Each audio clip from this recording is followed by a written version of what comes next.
नमस्कार दोस्तों, बहुत बहुत स्वागत है आप सबका मेरे YouTube चैनल में। आज मैं आप सबके बीच में उपस्थित हुई हूँ मिशन प्रेरणा के फेज़ 2 के साथ, जिसको कि निपुण भारत का नाम दिया गया है।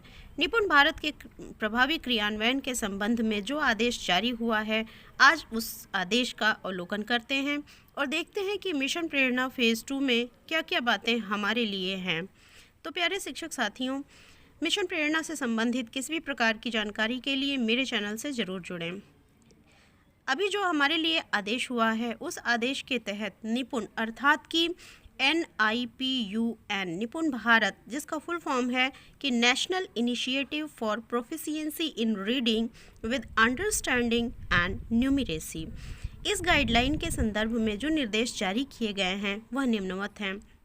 शिक्षा मंत्रालय भारत सरकार द्वारा वर्ष 2026-27 तक प्राथमिक कक्षाओं में सार्वभौमिक मूलभूत साक्षरता और संख्या ज्ञान प्राप्त करने तथा कक्षा 3 तक के सभी बच्चों के पढ़ने लिखने और संख्या ज्ञान में ग्रेड स्तर की अपेक्षित योग्यता को प्राप्त करने के उद्देश्य से हमारे लिए निपुण भारत मिशन अर्थात कि राष्ट्रीय मूलभूत साक्षरता और संख्या ज्ञान मिशन का प्रारंभ किया गया है। तत्क्रम में भारत सरकार द्वारा निपुण भारत के अंतर्गत निर्धारित लक्ष्यों को प्राप्त करने के लिए पूर्व से संचालित मिशन प्रेरणा के संबंध में जो शासनादेश हमारे लिए जारी किया गया था, उसी शासनादेश में संशोधन करते हुए मिशन प्रेरणा को फेज़ 2 में निपुण भारत मिशन के तौर पर क्रियान्वित करने का आदेश जारी किया गया है। तो दोस्तों, आइए देखते हैं कि निपुण भारत मिशन का विज़न क्या है, इसका उद्देश्य क्या है।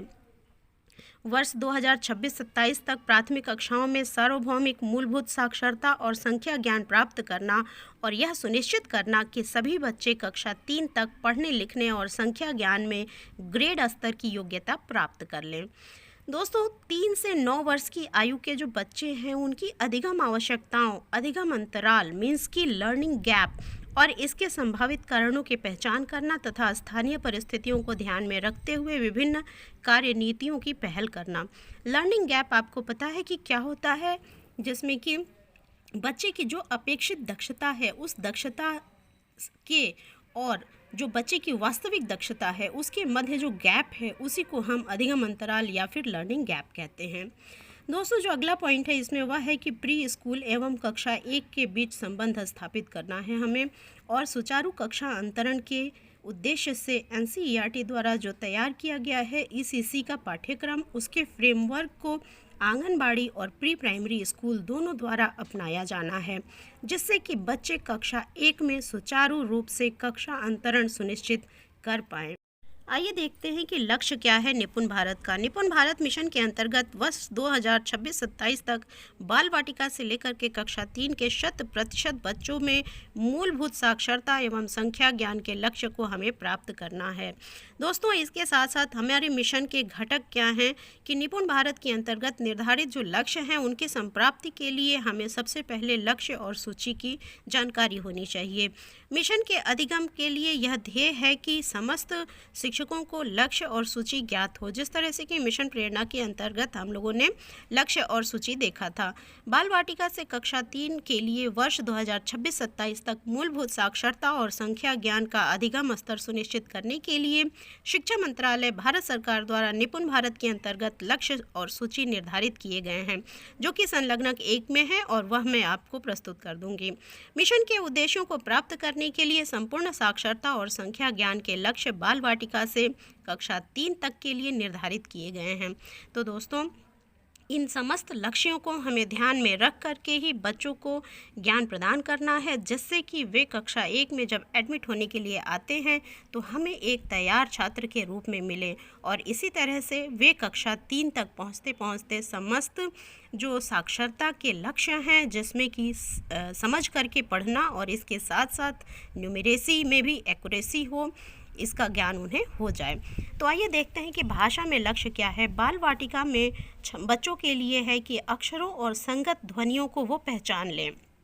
संगत ध्वनि का अर्थ है कि एक जैसे मिलती हुई ध्वनियाँ, कम से कम 2 अक्षर वाले सरल शब्दों को पढ़ लेने का भी ज्ञान बाल वाटिका में ही बच्चों को हो जाना चाहिए।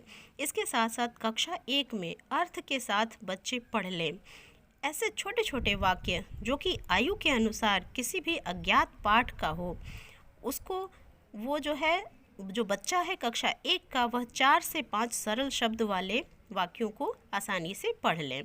कक्षा 2 में जब छात्र होता है तो उस वक्त उसको भाषा में जो लक्ष्य है वह है कि अर्थ के साथ वह पढ़ ले। इसके साथ साथ 45 से 60 शब्द प्रति मिनट की प्रवाह के साथ पढ़े और इसके साथ साथ उसे उसका अर्थ भी समझ में आता रहे।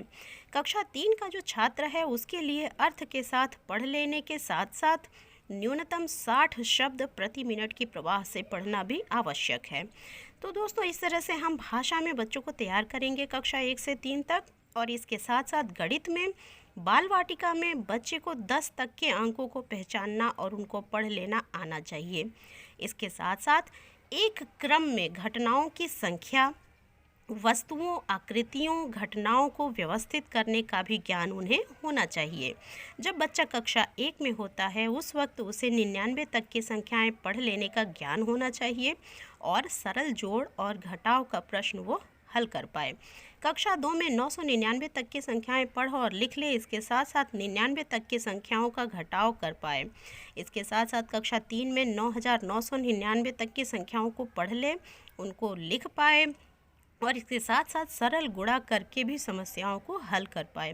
दोस्तों, उक्त निर्धारित लक्ष्यों के अनुरूप ही किसी भी विद्यालय के 100% बच्चों द्वारा ग्रेड कॉम्पिटेंसी हासिल किए जाने के उपरांत विद्यालय को प्रेरक विद्यालय घोषित किया जाएगा। इसी के अनुसार ही विकासखंड में 100% बच्चों द्वारा निर्धारित दक्षताओं को प्राप्त किए जाने की दशा में उस विकासखंड को प्रेरक विकासखंड अर्थात कि पॉकेट ऑफ लर्निंग एक्सीलेंस के रूप में घोषित किया जाएगा। इसी प्रकार जिस जनपद में समस्त विकासखंडों द्वारा स्वतंत्र मूल्यांकन में निर्धारित लक्ष्यों को प्राप्त कर लिया जाएगा, उन्हें प्रेरक जनपद घोषित किया जाएगा। दोस्तों, इसी प्रकार से बाल वाटिका के अंदर क्या हमारे लिए आदेश है वह देखते हैं कि बाल वाटिका एवं पुष्टाहार विभाग के समन्वय से समग्र शिक्षा द्वारा यह सुनिश्चित किया जाएगा कि 5 वर्ष की आयु से पूर्व प्रत्येक बच्चा एक प्रिपरेटरी कक्षा या बाल वाटिका में जा सकेगा। अर्थात कि कक्षा 1 से पहले हर एक बच्चे को प्रिपरेटरी कक्षाओं में अधिगम को मुख्य रूप से खेल के आधार पर उनको अधिगम कराया जाएगा, उनको फोकस किया जाएगा और इस तरह से उन्हें संख्या ज्ञान व भाषा ज्ञान कराया जाएगा। दोस्तों, बच्चों को स्कूल के लिए तैयार करने के लिए स्कूल की तैयारी का मॉड्यूल भी हमें प्रेषित हुआ है। विद्या प्रवेश का नाम दिया गया है। इसे SCERT द्वारा तैयार किया गया है, जो कि स्थानीय आवश्यकताओं के दृष्टिगत तैयार किया गया है। दोस्तों, यह मॉड्यूल गतिविधि एवं खेल के माध्यम से अधिगम लक्ष्यों को प्राप्त करने के उद्देश्य से ही बनाया गया है। स्कूल तैयारी मॉड्यूल पर प्राथमिक विद्यालय के शिक्षकों को SCERT द्वारा भी प्रशिक्षित किया जाएगा, जिससे कि वे इस मॉड्यूल को अच्छे तरीके से क्रियान्वित कर सकें। दोस्तों, संवर्धित कक्ष क्या है, आइए देखते हैं। संवर्धित का अर्थ है कि जो भी कक्ष है हमारे छोटे बच्चों के लिए, उस कक्षा को हम पूरी तरह से सुसज्जित करें, आकर्षक बनाएं और उसके वातावरण को हम प्रिंट रिच बनाएं। ऐसा बनाएं कि उस कक्ष की दीवारें बच्चों के लिए पुस्तक का कार्य करें और बच्चे उन दीवारों पर ही देख करके जो भी चित्र बनाए गए हैं, TLM बनाए गए हैं और जो प्रिंट रिच सामग्री लगाई जाएगी, उसको देख करके बच्चे आसानी से सीख लें। तो दोस्तों, जो छोटे बच्चे होते हैं वो किसी भी चीज़ को देख करके बड़ी ही आसानी से सीखते हैं और उस पर प्रतिक्रिया भी करते हैं। तो इस तरह से हम बच्चों के शिक्षण अधिगम की प्रक्रिया को खेल, खोज और गतिविधि आधारित शिक्षण को सम्मिलित करते हुए एक समावेशी कक्षा का वातावरण सृजित करेंगे। समावेशी कक्षा का वातावरण का अर्थ यह है कि एक ऐसी कक्षा जिसमें कि समस्त अधिगम स्तर के बच्चों के लिए आवश्यक जो भी जानकारियां हैं वह हो और वहाँ से हर एक बच्चा कुछ न कुछ सीख सके। एकेडमिक गतिविधियाँ जैसे कि TLM मिशन, विभिन्न मॉड्यूल्स, किट्स एवं प्रेरणा तालिका के प्रयोग तथा सपोर्टिव सुपरविजन आदि के माध्यम से कक्ष का रूपांतरण सुनिश्चित किया जाएगा। दोस्तों, हमारे शिक्षकों के लिए प्रशिक्षण भी इस मॉड्यूल में दिया गया है, जिसमें कि फाउंडेशनल लिटरेसी एवं न्यूमरेसी तथा विभाग द्वारा विकसित जो भी विभिन्न मॉड्यूल्स हैं और जो शैक्षणिक सामग्री हमें प्राप्त होगी, जो कि निष्ठा के अंतर्गत है, जो भारत सरकार द्वारा निर्गत निर्देशानुसार हमें प्राप्त होगा, उसके लिए शिक्षकों का प्रशिक्षण भी नियमित एवं अद्यावधिक किए जाने के लिए राज्य शैक्षिक अनुसंधान एवं प्रशिक्षण परिषद उत्तर प्रदेश द्वारा प्रशिक्षण कोर्सेज का वार्षिक कैलेंडर भी जारी किया जाएगा और उसी के अनुसार हमारे शिक्षकों को प्रशिक्षित भी किया जाएगा, जिससे कि वे इन छोटे छोटे बच्चों के लिए अधिगम स्तर को सुनिश्चित कर पाएँ। दीक्षा एवं आईटी प्रणाली का प्रयोग किस प्रकार से हम कर सकते हैं? SCERT द्वारा कक्षा 1 से 3 तक के ई कंटेंट को निपुण भारत के लक्ष्यों के सापेक्ष मैपिंग किया जाएगा तथा उसकी आवश्यकता अनुसार जो कंटेंट में संशोधन एवं संवर्धन है उसको भी सुनिश्चित किया जाएगा। जो भी छात्र केंद्रित परिणाम केंद्रित शिक्षण एवं के साथ स्थानीय भाषाओं के अधिगम शिक्षण व ई कंटेंट के लिए दीक्षा पोर्टल को नए पाठ्यक्रम फ्रेमवर्क के साथ जोड़ा जाएगा तथा विद्यालय स्तर पर इसका उपयोग भी सुनिश्चित किया जाएगा।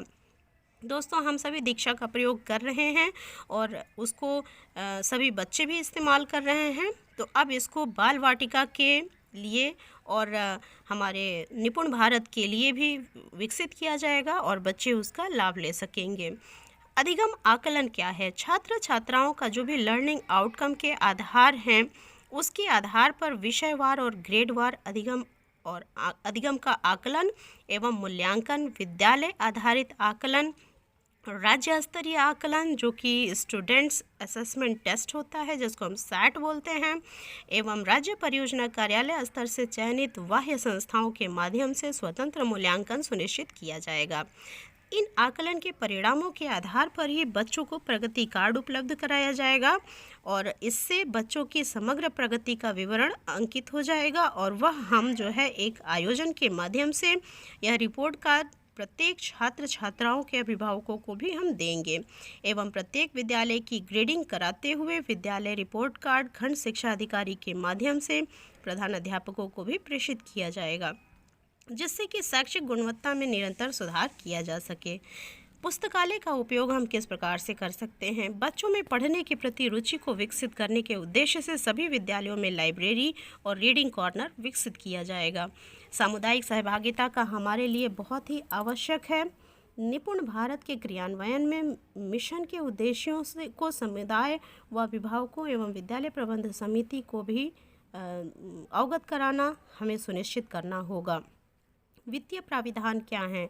निपुण भारत मिशन के अंतर्गत जो भी कार्यक्रम एवं गतिविधियां हैं उनके क्रियान्वयन के लिए भारत सरकार द्वारा समग्र शिक्षा के अंतर्गत वार्षिक कार्ययोजनाओं एवं बजट में प्राप्त स्वीकृति के क्रम में समग्र शिक्षा द्वारा वहन किया जाएगा। उक्त हेतु जनपद को जो भी प्रेषित होगी धनराशि उसके व्यय के संबंध में विस्तृत दिशा निर्देश राज्य परियोजना निदेशक समग्र शिक्षा द्वारा प्रेषित किया जाएगा। दोस्तों, इस प्रकार से हम समस्त वित्तीय प्राविधानों के अंतर्गत सामुदायिक सहभागिता को सुनिश्चित करते हुए निपुण भारत को क्रियान्वित करेंगे और हम अपने छात्रों को कक्षा 1 के लिए प्रिपेयर करेंगे और इसके साथ साथ हम जो कक्षा 1 में प्रवेश ले चुके हैं बच्चे उनको कक्षा 1 से लेकर के 3 तक निपुण बनाने में हम बिल्कुल ही समर्थ होंगे अगर हम इन सभी बातों का ध्यान रखें। क्रियान्वयन एवं अनुश्रवण क्या है कि मिशन के प्रभावी अनुश्रवण हेतु जो जनपद एवं विकास खंड स्तर पर टास्क फोर्स का गठन किया गया है वह इस प्रकार से होगा और इस कमेटी के माध्यम से समय समय पर जो भी अनुश्रवण का कार्य है वह किया जाएगा और इससे फिर यह सुनिश्चित किया जाएगा कि क्या छात्रों ने अपेक्षित दक्षताओं को प्राप्त कर लिया है अथवा नहीं। जो हमारी टीम है उसमें डायट से लेकर के जिला युवा कल्याण अधिकारी, प्रधानाचार्य, GS इत्यादि समस्त लोगों की सहभागिता होगी। इसके साथ साथ जो टास्क फोर्स हैं उनके क्या कार्य हैं आइए इसको देख लेते हैं कि निपुण भारत के अंतर्गत निर्धारित लक्ष्यों की संप्राप्ति हेतु जो कार्य निर्धारण है वह यह है कि राज्य स्तरीय टास्क फोर्स की छमाही तथा जनपद एवं विकास खंड स्तरीय टीम के टास्क फोर्स की मासिक बैठकें आयोजित की जाएंगी और इन टास्क फोर्स के द्वारा लिए गए निर्णयों का अनुपालन भी सुनिश्चित किया जाएगा। निपुण भारत की प्रगति हेतु जो वार्षिक लक्ष्य हैं उनकी प्रगति की समीक्षा एवं निर्धारित लक्ष्यों की संप्राप्ति हेतु कार्य योजना एवं उनका अनुपालन भी किया जाएगा। निपुण भारत मिशन के अंतर्गत निर्धारित जो घटक हैं उनका समयबद्ध क्रियान्वयन करके उनका अनुश्रवण भी इस टीम के द्वारा किया जाएगा। मिशन के लक्ष्यों की प्राप्ति में जो भी बाधाएं आ रही हैं उन बाधाओं को हमें पहचानना होगा।